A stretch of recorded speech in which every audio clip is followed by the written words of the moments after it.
Y este martes, Laura Ballesteros presentó el libro de política de movilidad sustentable de la Ciudad de México. Mariana Sánchez nos preparó la nota con la información. Vamos a verla.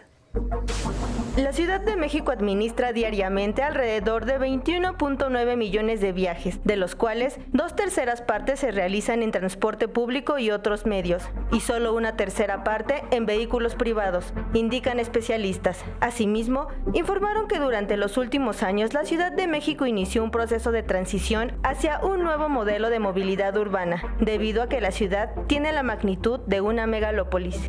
Estamos donde estamos porque el modelo del auto como la forma para movernos en la Ciudad de México fracasó.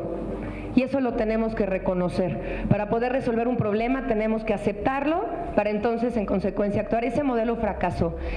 Se quiso que los habitantes de la ciudad y sus alrededores nos moviéramos con un auto y que esa fuera la mejor forma de movilidad de hacerlo, y hoy nos sobrepasó. Las calles están saturadas, colapsadas, 5.5 millones de autos, con 70% una persona por auto.